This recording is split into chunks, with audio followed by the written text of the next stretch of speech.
HSC Board, Maharashtra State, English Yuvakbharati Standard 12, Lesson number 1.2 on saying please. On saying please by Alfred George Gardiner.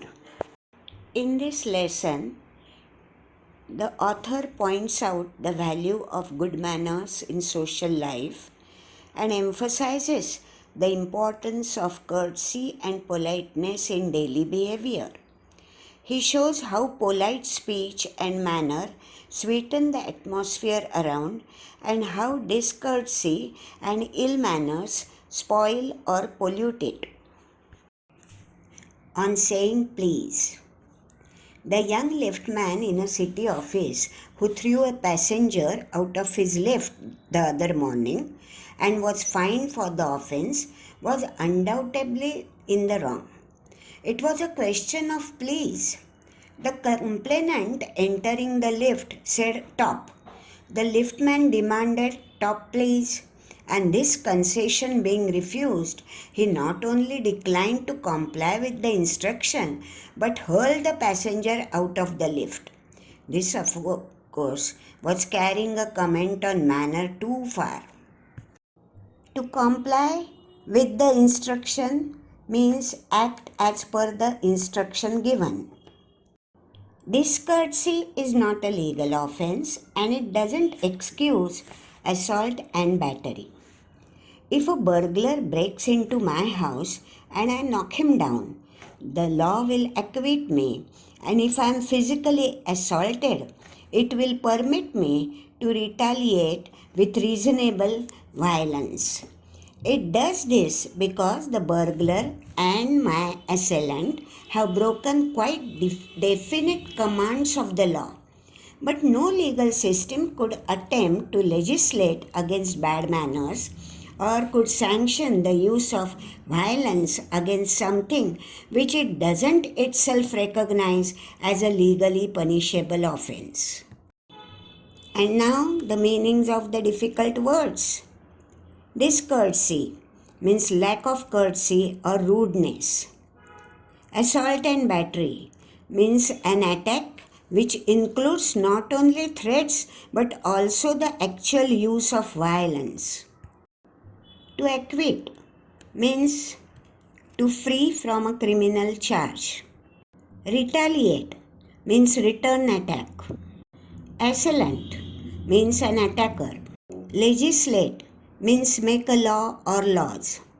Violence, action that causes damage or physical hurt or unrest. And our sympathy with the liftman, we must admit that the law is reasonable. It would never do if we were at liberty to box people's ears because we did not like their behavior or the tone of their voices or the scowl on their faces. Our feast would never be idle and the gutters of the city would run with blood all day. And now, the meanings of difficult words. To box means fight with the fist. Scowl means angry expression. It may be as uncivil as I may please, and the law will protect me against violent retaliation. I may be haughty or boorish, and there is no penalty to pay except the penalty of being written down an ill-mannered fellow. The law does not compel me to say please or to attune my voice to other people's sensibilities any more than it says that I shall not wax my moustache or dye my hair or wear ringlets down my back. It doesn't recognize the laceration of our feelings as a case for compensation. There is no allowance for moral and intellectual damages in these matters. And now the meanings of difficult words. Uncivil means not cultured. Haughty means having a high opinion of oneself and often a low opinion of others. Boorish means rude or uncultured. Attune make aware or receptive. Laceration means a deep cut. This does not mean that the damages are negligible. It is probable that the liftman was much more acutely hurt by what he regarded as a slur upon his social standing than he would have been if he had a kick on the shins, for which he could have got a legal redress.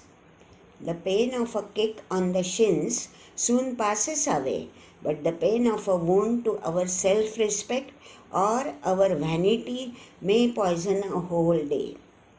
I can imagine that liftman denied the relief of throwing the author of his wound out of the lift, brooding over the insult by the hour, and visiting his wife in the evening as the only way of restoring his equilibrium. And now the meanings of the difficult words. Slur means actually speaking indistinctly. But here, slur upon his social standing means insult to his social position or social standing. Shins means the front of the leg below the knee. In Marathi it is called as nadgi. Legal redress means legal remedy or legal answer. Vanity means pride.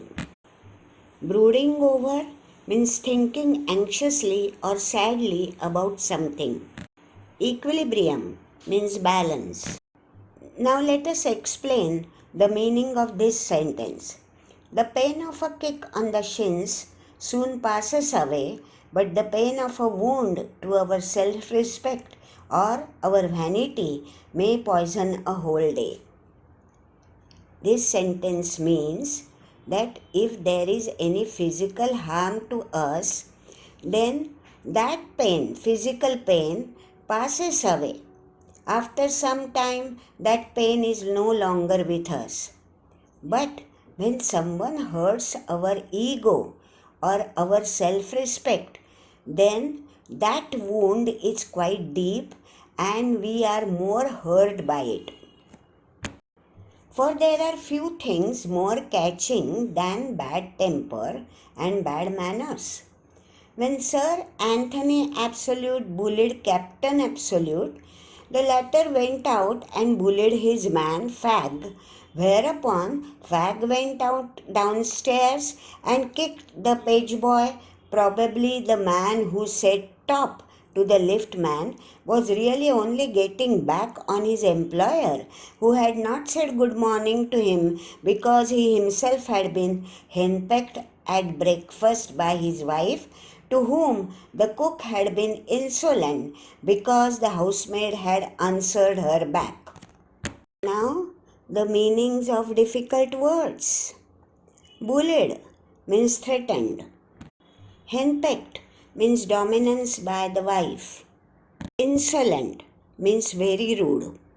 We infect the world with our ill humors. Bad manners probably do more to poison the stream of the general life than all the crimes in the calendar. For one wife who gets a black eye from an otherwise good-natured husband, there are 100 who live a life of martyrdom under the shadow of morose temper. But all the same, the law cannot become the guardian of our private manners. No decalogue could cover the vast area of offences, and no court could administer a law which governed our social civilities, our speech, the tilt of our eyebrows, and all our moods and manners. And now the meanings of the difficult words. Calendar. Here it means a calendar of cases arranged for trial in the court. Black eye means effect of a physical blow to eye, turning the skin around the eye blackish blue. Martyrdom means death of a martyr. Morose means unhappy. Decalogue means the 10 Commandments. But though we are bound to endorse the verdict against the liftman, most people will have a certain sympathy with him. While it is true that there is no law that compels us to say please, there is a social practice much older and much more sacred than any law which enjoins us to be civil. And the first requirement of civility is that we should acknowledge a service. Please and thank you are the small change with which we pay our ways as social beings. They are the little courtesies by which we keep the machine of life oiled and running sweetly. They put our intercourse upon the basis of a friendly cooperation and easy give and take instead of on the basis of superiors dictating to inferiors. It is a very vulgar mind that would wish to command where he can have the service for asking and have it with willingness and good feeling instead of resentment. And now, friends, meanings of difficult words. Endorse means declare support or declare approval. Verdict means judgment or nikal. Enjoins means instructs or urges us to be civil. Intercourse, here it means communication or conversation. Vulgar, here it means bad.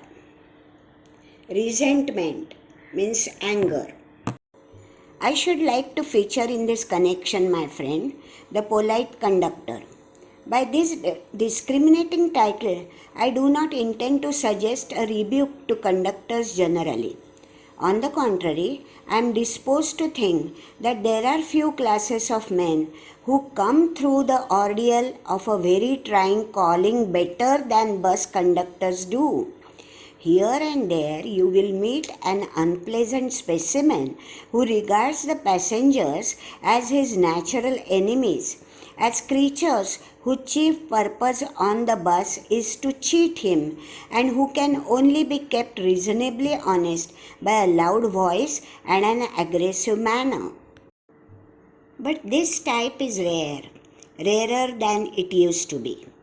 I fancy the public owes much to the Underground Railway Company, which also runs the buses, for insisting on a certain standard of civility in its servants and taking care that standard is observed. In doing this, it not only makes things pleasant for the travelling public, but performs an important social service.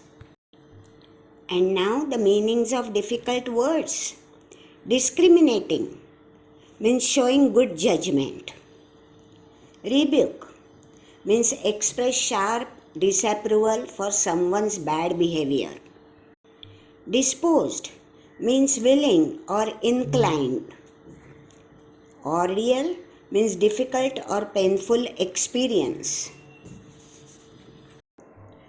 It is not therefore with any feeling of unfriendliness to conductors as a class that I pay a tribute to a particular member of that class. I first became conscious of his existence one day when I jumped onto a bus and found that I had left home without any money in my pocket.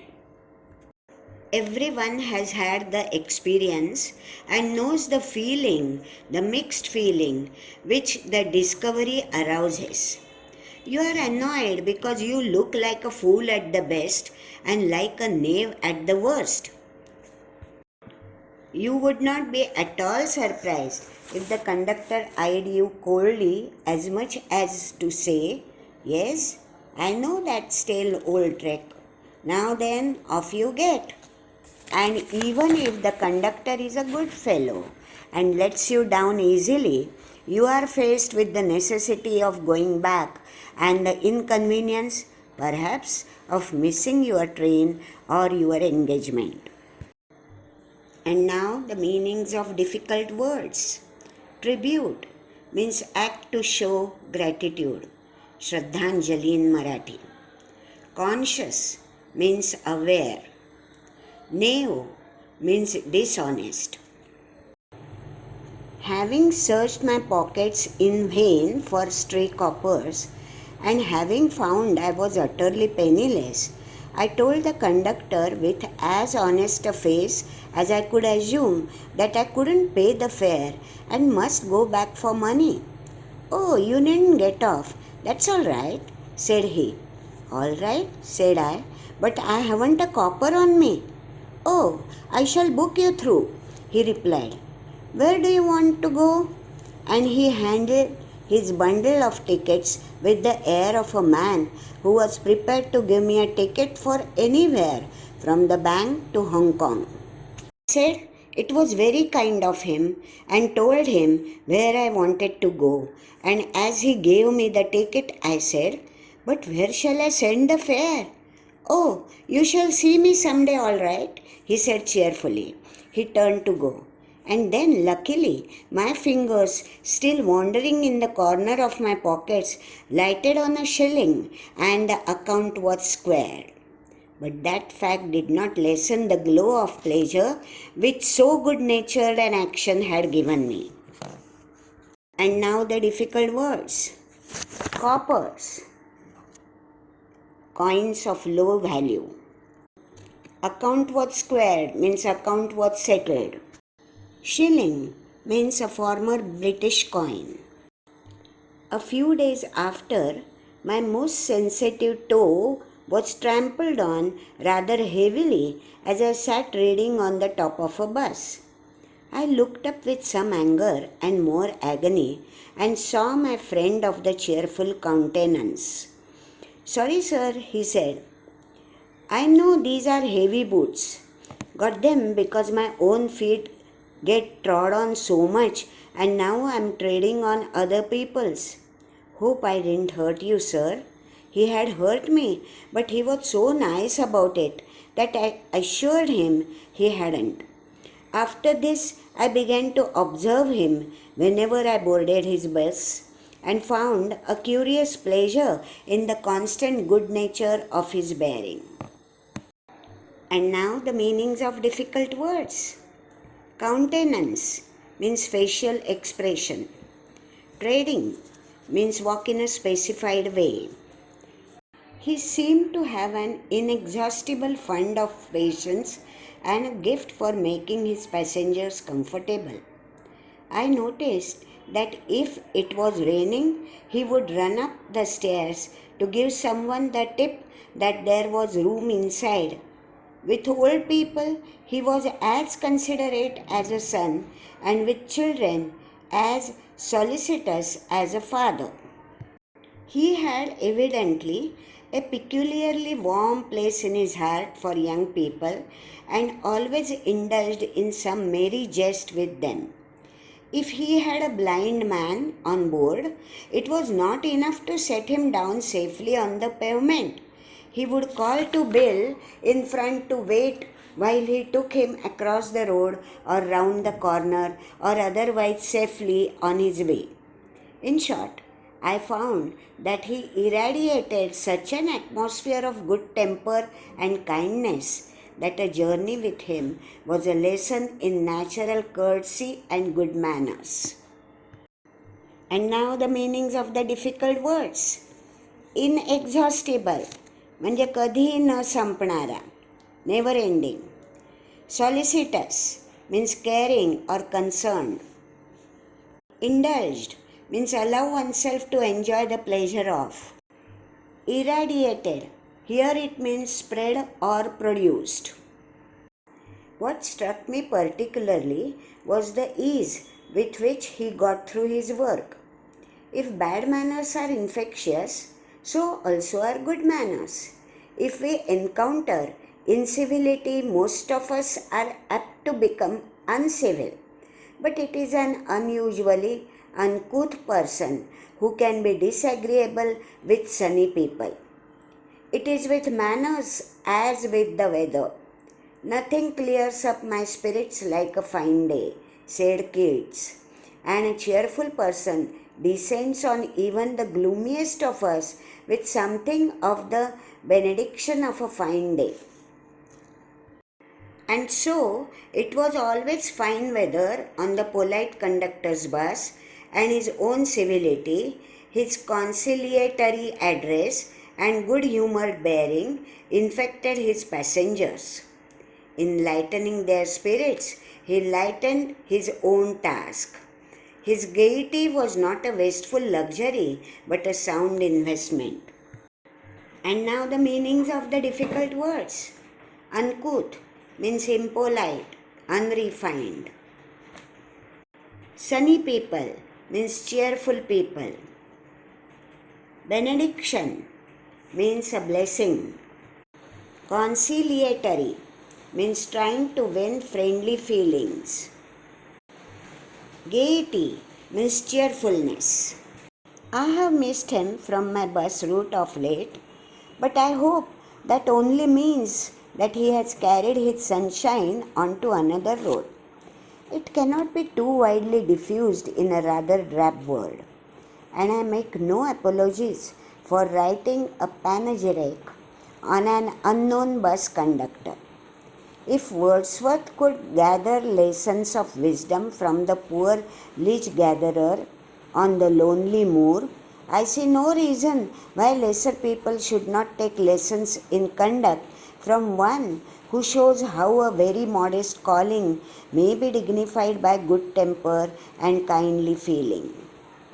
Now the meanings of difficult words. Panegyric means a public speech or piece of writing to praise someone highly. The poor leech gatherer on the lonely moor are the subjects of Wordsworth's poem.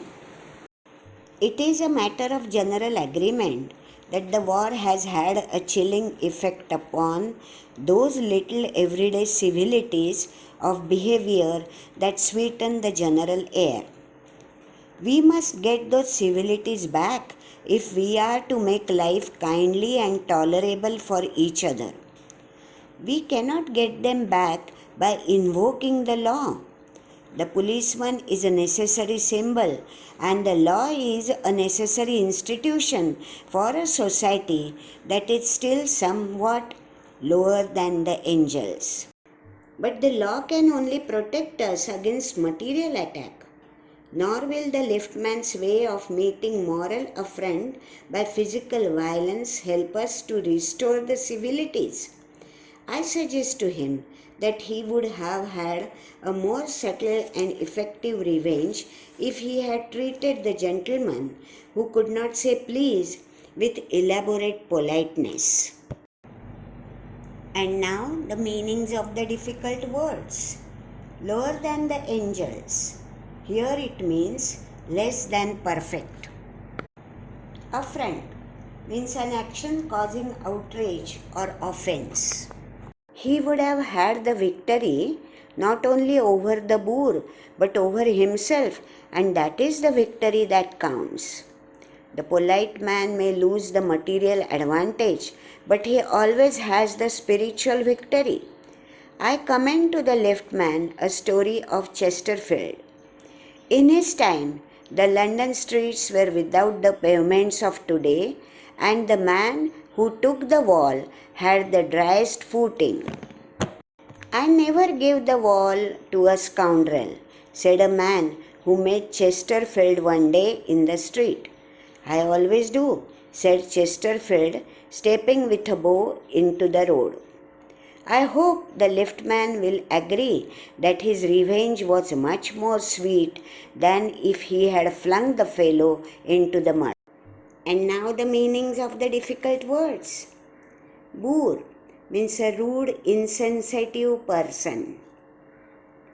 Chesterfield was an English author. Monument means footpath or farasbandi. Scoundrel means a dishonest person. Bow means to bend in order to show respect.